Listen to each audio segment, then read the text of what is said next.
ที่ว่าใครบ่อยู่หรอกอยู่นี่บ่อยู่ก็ได้คันอยู่แบบนี้ขอไปอยู่ถ้ำดีกว่าบัดสุดท้ายคือบ่เห็นว่าสิไปอยู่ถ้ำอยู่เลยด้วยความสงบด้วยความใส่เหตุใส่ผลบ่แม่นสิใส่อารมณ์เพราะเมื่อนั้นนั่นเบานุ่งกับเบิ่งคลิปเบิ่ง4-5รอบว่าเป็นน่ะเบิ่งแบบเบิ่งไปนำใจเจ้าของแบบพุดหูไปนำอยากเก็บปวดไปรถทำไรวะปวดโป้อยู่เลยยากดีเลยพี่น้องเลยไปไม่เป็นไรโอ้ยบริขำก็คำอย่างที่บริขำน้ำที่มันก็ได้ขาบอยู่เลยเอาเลยมามันเด็กมาหอดแต่ถ้ารัดมันเด็กคำรัดมาอีกก็ทำโบคามไม่ไปมาฮอดมันบ่แม่ว้าอยู่ในไหนแต่บ้านนี้เนาะภารกิจไปเอาใบชื่อขายดินตำรวจหาตำรวจหาทางมาผู้ได้ปะตำรวจนะสืบหาจับโจรพี่น้องไปเดินทางก่อนอยู่ดีมีเฮงสบายดีเด้อพี่น้องเด้อ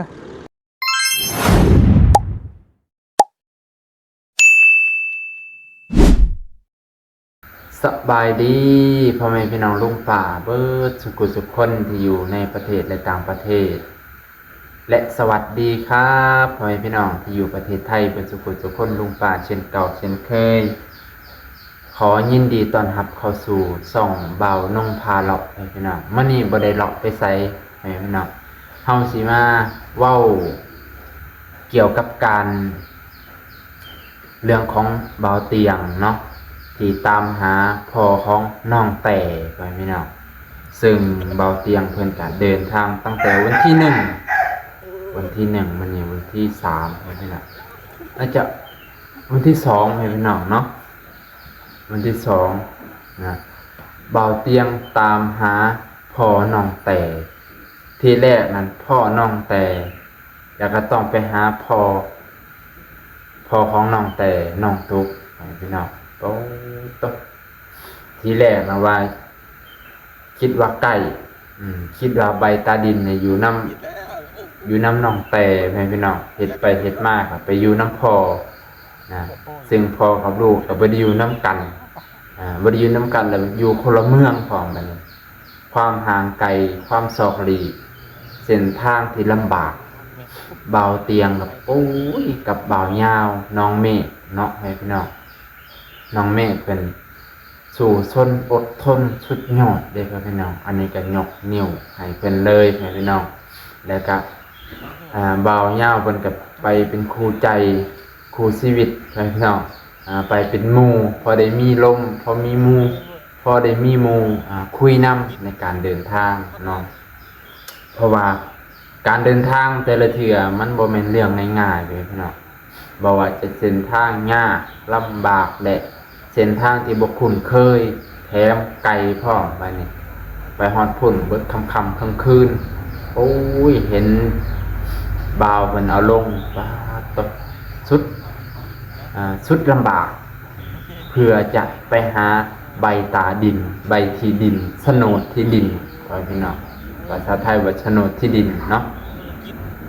ลำบากเลยพี่น้องแต่บ่าวเตียงเพิ่นสู่ชนอดทนสมกับเป็นสายบุญของแท้พี่น้องนะอันนี้คือว่าสุดยอดเลยบ่าวน้อมรับจิตใจเพิ่นมื้อนี้ก็เลยพาพ่อแม่พี่น้องมาวิเคราะห์เบิ่งว่าการที่ตามหาพ่อน้องแต่และน้องแต่นี่ต้องพ่อแม่พี่น้องว่านะพ่อแม่พี่น้องมันสิได้บ่แบบพอน้องแต่เราสิกลับมาทางสวรรค์บ่หรือน้องแต่เราสิมาทางสวรรค์บ่เพื่อจะมาเซ็นสัญญาหรือจดบันทึกอิหยังสักอย่างกับพ่อบ้านในบ้านเฒ่าแก่ในฮูกนะพี่น้องในตอนนั้นบ่าวน้องก็คิดอยู่ว่าถ้าบ่าวเตียงลงไปนี่น่าจะบ่ง่ายพี่น้องพอลงไปนี่ก็บ่ง่ายจังได๋เทตบิดคือคิดว่าใบโฉนดที่ดินน่ะอยู่นำน้องเตยบ่าวน้องก็คิดว่าจังซั่นหลายคนก็ติดต่อหาโฉนดที่ดินอยู่นำน้องแต่พอพังไปพังมาอยู่นำพ่อแบบอยู่นำพ่อก็ต้องตามหาพ่ออีก พอกับลูกก็ไปอยู่ใกล้ๆกัน เรื่องของเรื่องเนี่ยมันโอ้ยซับซ้อนนี่ลิพี่น้องบ่ว่าจะเป็นทั้งแม่ยาของน้องตุ๊กเนาะแม่ผัวของน้องตุ๊กทีแรกนะว่าท่านผู้ชมพ่อแม่พี่น้องทุกคนก็สิเบิ่งคลิปของบ่าวเตียงที่เพิ่นได้ที่มีเรื่องกันนั่นแหละใช่ไหมน้องที่น้องๆเฮ็ดความบ่พอใจกับบ่าวเตียงนั่นแหละณช่วงนั้นมันจะมีคลิป1คลิป2นะมอน้องไส้บ่เลยน้องไล่นั่นแหละที่ว่าค่อยบ่อยู่แล้วอยู่นี่บ่อยู่ก็ได้คันอยู่แบบนี้ขอไปอยู่ทำดีกว่าบัดสุดท้ายคือบ่เห็นว่าสิไปอยู่ทำอยู่เลยนั่นปล่อยไปน่ะสุดท้ายก็ยังพ่อแม่ก็ยังอยากได้คือเก่านะแทนที่สิคุยกันด้วยเหตุด้วยผลคุยกันด้วยใส่สติปัญญาใส่แบบด้วยเหตุด้วยผลนั่นแหละพี่น้องนะแทนที่จะใส่แบบนั้นอันนี้ใส่อารมณ์พ่อแม่กับบ่าวน้องคิดว่านะน่าจะให้คันหู้ว่าบ่าวเตียงมากให้พ่อแม่มากคุยกับบ่าวเตียงด้วยความสงบด้วยความใส่เหตุใส่ผลบ่แม่นสิใส่อารมณ์พอเมื่อนั้นบ่าวน้องกับเบิ่งคลิปเบิ่ง4-5 รอบไปเป็นน่ะเบิ่งแบบเบิ่งไปนำใจเจ้าของแบบพุดหูไปนำแล้วก็ใจขึ้นไปนำเห็นน้องอันนั้นซกฟ้าเนาะพี่น้องซกฟ้าคือสิเจ็บเลยแหละซกตึกแล้วก็ย่างล้างเฮือนก็สิลูกลอยๆสิลูกโอ้ยเจ็บเด้เนาะอย่าไปเฮ็ดพี่น้องอย่าไปเก่งใส่ผู้หลักผู้ใหญ่อย่าไปเก่งใส่กับผู้มีบุญคุณเพิ่นซอยเฮากับบุญหัวเลยอันนี้ซ้ำกับนี่ละคุณเพิ่นบ่ฮู้บุญคุณไว้พี่น้องนี่แหละเพิ่นน่ะวันนี้ตอนนั้นพ่อของน้องไส้นี่พ่อของน้องไส้น้องไล่เว้าเลยได้ว่าบ่ให้ไผจักคนเพิ่นล่ะบ่ให้ไผอยู่จักคนบ่ให้ไผได้จักคนมื้อนั้นมื้อที่คุยกับพ่อบ้านเฒ่าแก่ในโฮมพี่น้องคือสิเบิ่งคือสิฟังเห็นแหละคือสิเบิ่งเห็นแหละช่วงจังหวะนี้บ่ให้ไผเอาจักคนนะเพิ่นน่ะบ่ให้ไผเอาจักคนบ่ให้ไผได้จักคนนะมื้อนั้นเว้าแบบเต็มปากเต็มคำบัดสุดท้ายก็ได้ยินโทรหาบากิตไปพี่น้องเมียของพ่อใหญ่พ่อใหญ่สมบ่แม่ของน้องไล่น้องไส้ก็ยังโทรหาบากิตทุกเรื่องที่เจ้าของขังคาใจก็ยังโทรหาบากิตแทนที่สิโทรหาบ่าวเตียงให้มันแล้วให้มันสิ้นหรือเป็นจังไดบ่กล้าเว้ากับเพิ่นบ่ยันบ่าวเตียงบ่เว้านำดิจังได๋แทนที่หั่นบ่าวเตียงเพิ่นคุยบ่ทุกคนแหละเพิ่นบ่ได้อคติว่านั้นไปซั่นน่ะบ่าวน้องเสียใจว่าณช่วงเวลาหนึ่งอารมณ์มันก็ยังค้าแต่ว่าผ่านไปเพิ่นก็เปิดใจคุยกันโลดโทรหาสายตรงอันนี้ยังสิโทรให้หาเบาจิตให้เบาจิตไปเล่าให้เบาเตียงเพื่ออีหยังหรือบ่มีเบอร์บ่น่ะไปพี่น้องเบาจิตจนได้ฝากไว้ว่าอย่าโทรมาเด้อเพิ่นน่ะอย่าโทรหาเบาจิตให้โทรหาเบาเตียงโลดให้มันแล้วให้คุยกันรู้เรื่องไปพี่น้องเอาไปเอามาเป็นแม่ยาของน้องตุ๊กก็อยากได้คือเก่าอยากได้คือเก่าตอนนั้นมันแบบ แต่ว่าแม่ยาของน้องตุ๊กตอนนั้นก็บ่ได้เว้าดอกว่าบ่ให้ไผได้บ่ให้ไผมีบ่ให้ไผอยู่บ่ได้เว้าแต่ผัวเพิ่นน่ะออกเต็มปากเต็มคำเลยว่าบ่ให้ไผอยู่บ่ให้ไผมีประมาณนี้เพิ่นน่ะเว้าเต็มปากเต็มคำบ่ให้ไผเอานะเพิ่นว่าบอกมื้อนั้นแบบโป้งๆนะเพิ่นน่ะคันเฮ็ดจริงปฏิบัติแท้โอ้คือบุคคลเครื่องออกโลดอันนี้ก็บ่ได้เหยียบย่ำซ้ำเติมแทนที่จะเป็น ผู้เฒ่าผู้แก่ผู้รักผู้ใหญ่เป็นพ่อของลูกแล้วจนสิมีลูกมีหลานเนี่ยยังใส่อารมณ์ยังควบคุมอารมณ์ยังใส่สติปัญญาบ่ได้นะครับแทนที่จะคอยคุยกันเว่าใส่เหตุใส่ผลมีเหตุมีผลโอ้สุดยอดเลยอันนี้ก็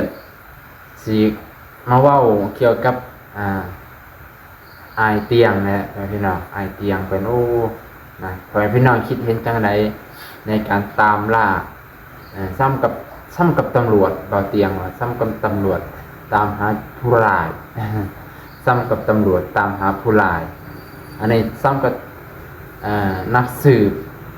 นะจนแบบไปทุกพื้นที่ทุกพื้นที่ทุกจังหวัดทุกแขวงอะไรนะว่า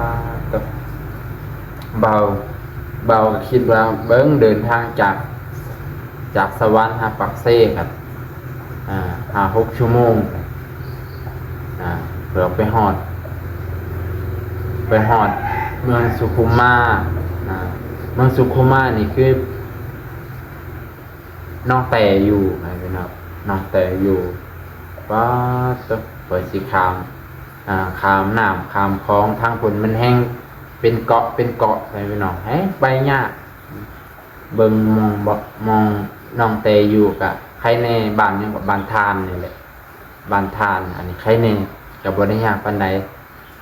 ไปฮอดพุ่นกับพอดีประมาณ4-5 โมงแรงตะเวนพอดีสิตกไก่สิค่ำแล้วให้พี่น้องไปหาน้องแต่นะพอดีเห็นกันคุยกันได้อยู่ไปพี่น้องแต่ก็จบเกียร์มาออกหน้าทางมาถ่ายอยู่หน้าทางมาถ่ายอยู่ทางเวแต่ก็บ่เห็นแฟนเพิ่นได้ไว้พี่น้องเนาะบ่เห็นแฟนของน้องแต่เพิ่นยืนอยู่ผู้เดียวนี่แหละยามมีปัญหาไผก็บ่อยากยุ่งพี่น้องชีวิตเห็นบ่ยามมีปัญหาแล้วไผก็บ่อยากยุ่งพอได้ดิบได้ดีแล้วล่ะจังได๋ล่ะมีแต่ผู้อยาก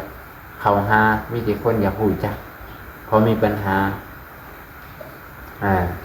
น้องแต่ผัวที่ฮักของเพิ่นคือบ่เห็นมาหาคือบ่เห็นมาส่งคือบ่ยืนส่งน้องจนบ่เตียงมาฮอดนะอันนี้คือบ่น้องคิดว่าป้าตะในการตามหาน้องแต่แล้วก็พอน้องแต่นี่สุดลำบากเลยไปนะลำบากเพราะว่าจะเป็นเส้นทางแล้วก็ถนนหนทางที่มันแบบพ่อแม่พี่น้องก็สิฮู้กันอยู่ดอกถนนหนทางคันออกจากตัวเมืองแล้วมันสิเป็นจังได๋ขนาดอยู่ในตัวเมืองแท้ๆก็ยังสิล้มสิตายแล้วในตัวอำเภอน้อยๆนี่แห้งแล้วพี่น้องตัวเมืองน้อยๆเป็นคุ้มอุกกาบาตเบิดไปพี่น้อง